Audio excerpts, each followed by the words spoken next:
leaking information to journalists. He said the government respects the news media, but, quote, it's not unlimited. Making the announcement, the Attorney General was joined by the Director of National Intelligence, Dan Coats.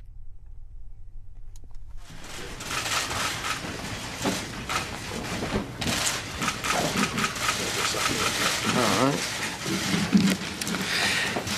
Good morning. I want to thank Director Coats for being here. Dan Coats is one of the finest people I've ever known in public service, and have tremendous respect for his integrity and professionalism. Together, we lead the National Insider Threat Task Force that was established in 2011. This task force has an important role to play, and one we are taking seriously. Progress has been made, and we intend to reach new levels of effectiveness. First, let me say that I strongly agree with the President and condemn in the strongest terms the staggering number of leaks undermining the ability of our government to protect this country. Just yesterday, we saw reports in the media about conversations the President had with foreign leaders. No one is entitled to surreptitiously fight to advance battles in the media by revealing sensitive government information. No government can be effective when its leaders cannot discuss sensitive matters in confidence or talk freely in confidence with foreign leaders. We're here today to talk about the dramatic growth in the number of unauthorized disclosures of classified national security information in the past several months. This includes leaks to both the media and, in some cases, even unauthorized disclosures to our foreign adversaries. Referrals for investigations of classified leaks to the Department of Justice from our intelligence agencies have exploded.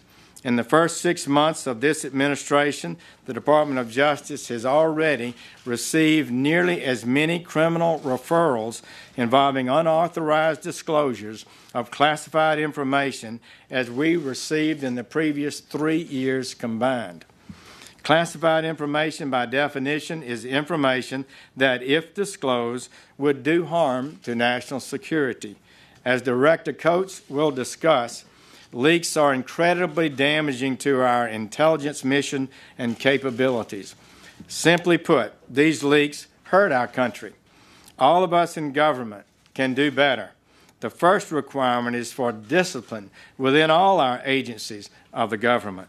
To prevent these leaks, every agency and Congress has to do better. We are taking a stand. This culture of leaking must stop. Furthering this goal today, we are here to announce some steps being taken and underway by the National Insider Threat Task Force to ensure the government's first priority to protect this country and her citizens is not undermined by the very people who've been entrusted to protect it.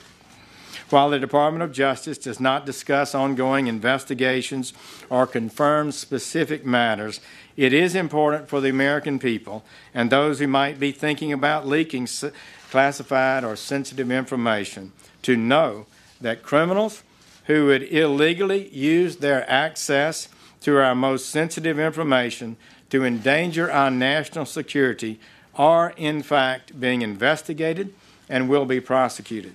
Since January, the Department has more than tripled the number of active leak investigations compared to the number pending at the end of the last administration. And we've already charged 4 people with unlawfully disclosing classified material or with concealing contacts with federal officers. Soon after I arrived here in February, I initiated a review of our leak investigations and prosecutions. I reviewed how these cases were being referred and handled and was concerned with what I found. Too few referrals, too few investigations with the sufficient resources dedicated to them. I concluded the unprecedented rise in leaks required an increase of additional support for more investigations and to speed up existing investigations. Our system here relies on the intelligence community making a determination of whether classified material has been improperly handled or released, and then sending referrals to us at the Department of Justice. This means it's vital for the intelligence community to know that the Department of Justice is committed to investigating and prosecuting these referrals. And when few investigations take place, criminal leaks may occur more often, and a culture of leaking can take hold. So today, I have this message for our friends in the intelligence community. The Department of Justice is open for business, and I have this warning for would-be leakers: don't do it. For the past several months, we've already made changes and are seriously ramping up our efforts. First, I directed my fine deputy, Attorney General Rod Rosenstein, whose district in Maryland encompasses NSA headquarters and who has personally led investigations of this kind, and the investigator FBI Director Christopher Wray, to oversee all classified leak investigations, actively monitor the progress of each and every case. Secondly, I directed the National Security Division of the Department of Justice and our U.S. attorneys to prioritize cases involving unauthorized disclosures. The Department will not hesitate to bring lawful and appropriate criminal charges against those who would abuse the public trust. Third, as I have said, we tripled the number of active leak investigations. In response, the FBI has increased resources devoted to leak cases and created a new counterintelligence unit to manage these cases. Simultaneously, this department is reviewing policies that impact leak investigations. And I've listened to our career investigators, FBI agents and others, and our prosecutors about how to most successfully investigate and prosecute these matters. At their suggestion, one of the things we are doing is reviewing policies affecting media subpoenas. We respect the important role that the press plays and will give them respect, but it is not unlimited. They cannot place lives at risk with impunity. We must balance the press's role with protecting our national security and the lives of those who serve in the intelligence community, the armed forces, and all law-abiding Americans. Finally, here is what I want to tell every American today. This nation must end this culture of leaks. We will investigate and seek to bring criminals to justice. We will not allow rogue anonymous sources with security clearances to sell out our country. These cases to investigate and prosecute are never easy, but cases will be made and leakers will be held accountable. All of us in government and in every agency in Congress must do better. The first requirement is personal discipline. Education and repetition within our departments and agencies will make a difference. Prevention is what is required. An investigation of a leak is too late, really. The damage is done. Thank you all, and I would now recognize our Director of National Intelligence, Dan Coates. Good morning, Mr. Attorney General. Thank you very much for your leadership and inviting me to join you here today and working with you on the task force. You and I have served together in the United States Senate. We've served together now in the Trump administration. And today we stand together to address an issue which both of us strongly believe needs to be addressed using the authorities of our respective agencies. Over the past few months, I have had the privilege of working with the dedicated men and women of the intelligence community. I have seen firsthand the work that they do tirelessly and without fanfare to protect our country. I stand here today as their leader to express our grave concern that unauthorized disclosures of classified material and damaging our mission and jeopardizing the safety and security of the American public. In the last several years, the U.S. intelligence community has experienced some of the worst compromises of classified information in our nation's history. Those disclosures have been disseminated to both the media and to our foreign adversaries. Let me be absolutely clear this morning. These disclosures have resulted in a major threat to our national security. They endanger the men and women of the intelligence community, the armed services, and those who serve overseas. They give our adversaries knowledge of our activities. They impede our ability to share information with our allies. There is also a real cost in dollars to compensate for blown programs.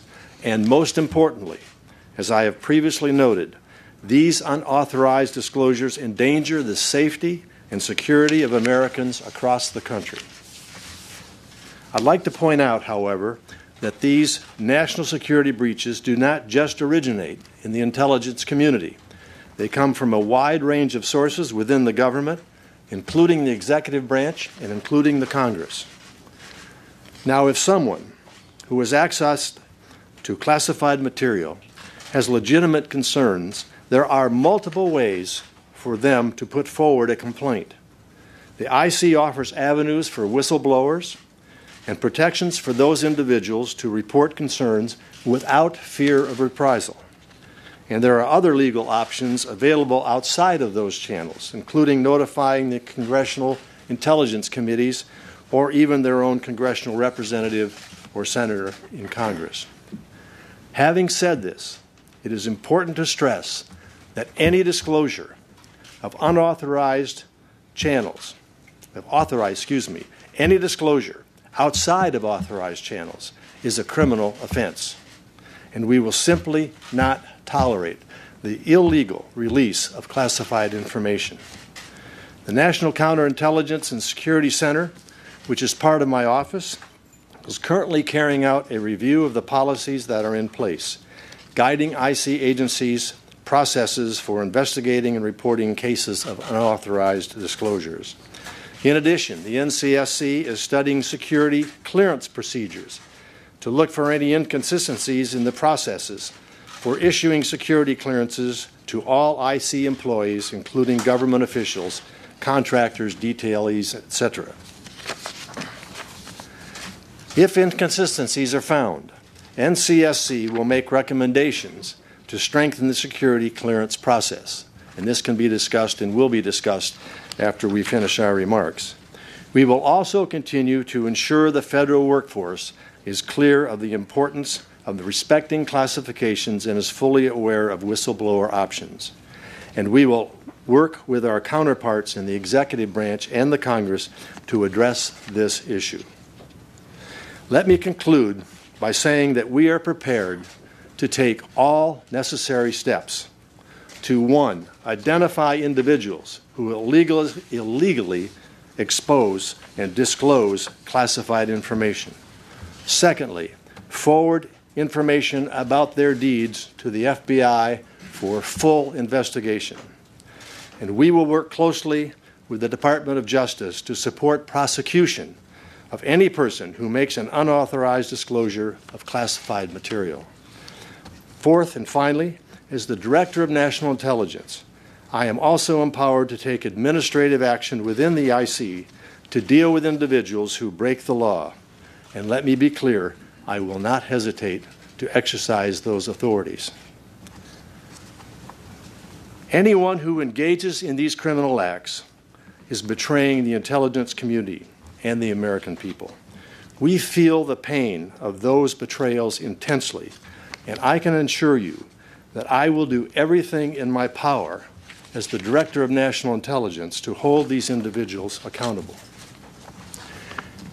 For those out there who may be listening or watching these announcements, or who will later learn about what has been said here this morning, understand this.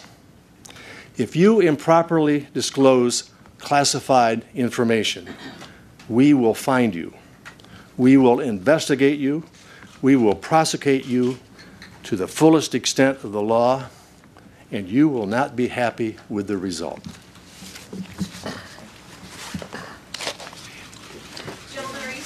Jail journalist. Mr. Attorney General, do you plan to prosecute journalists?